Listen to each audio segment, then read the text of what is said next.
Woosah. Woosah. This is going to devolve into a rant. I know it. Every time I talk about these topics, I just get more and more upset. People wonder why I'm upset all the time. You'll see. You'll see. You're going to ask yourself, what the fuck is happening right now?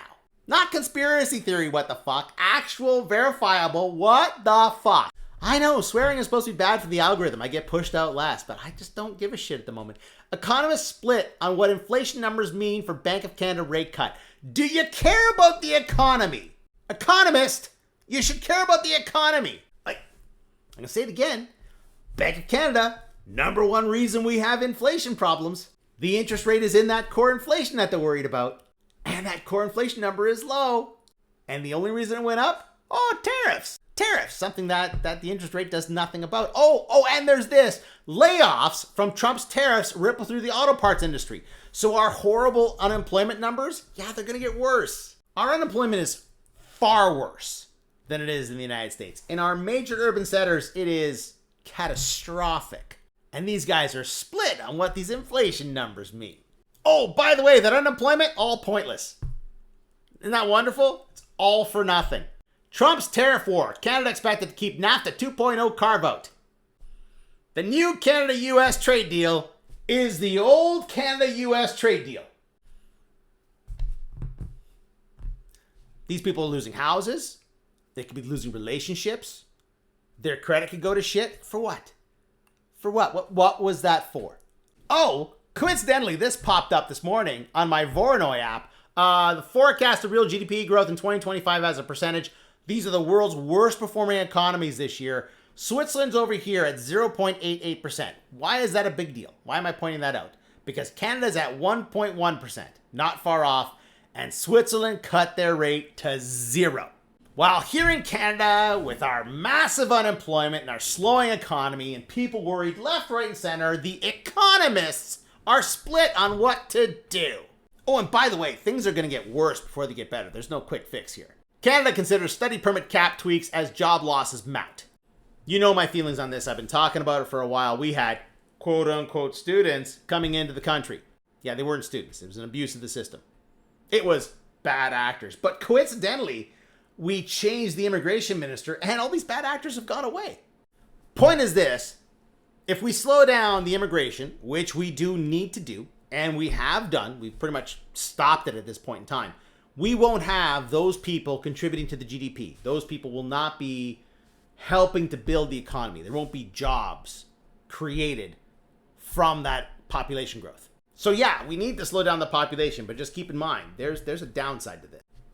But the economists don't care. They don't look at shit like reality. Oh, some good news. We're going to be spending more on the military. No, really, that is good news. It's going to create jobs. It's going to help the economy. It's a good thing. The Liberal government already said that they want to hit that 2% target by next year, but now it's a 5% target by 2035, not by next year. So within the next 10 years, it's going to go up to a 5% target. Is that a good thing? Yes, it's going to create jobs. It's going to help the economy, and it's going to protect us from crazy shit. Crazy shit like what happened over the weekend. Hold on tight. Trump rejects intelligence assessment that strikes did not destroy Iran nuclear program. First, he rejected the intelligence that told him there's nothing to strike.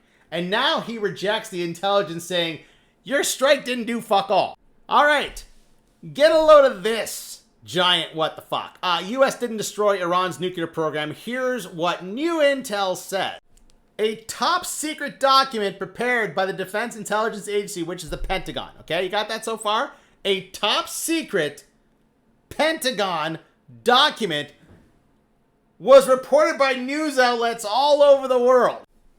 Someone needs to figure out what top secret means. Anyway, this document says the bombing did fuck all. Trump says that's impossible because they knew we were coming. Plus, they knew we were coming. This is from Trump. And then he added, if they know we're coming, they're not going to be down there. He's talking about people. People are not going to be down there. Yeah, uranium ain't going to be down there either. So what was the point? Is it possible that this had nothing to do with uranium or nuclear weapons? Is that possible? Well, here's a little tidbit. Trump says China can buy Iranian oil again. Well, how nice of him. Why would they not buy Iranian oil? Because 89% of Iranian oil goes to China. And I mentioned on the weekend when this is kicking off that the big threat here was Iran closing the Strait of Hormuz. I said this on the weekend. If the Strait of Hormuz got closed, and remember, Iran did approve closing the Strait of Hormuz. If that got closed, China would have to buy their oil from the United States or Russia. But Iran didn't close it. They just bombed some sites in Qatar. They made it very clear what they're going to do.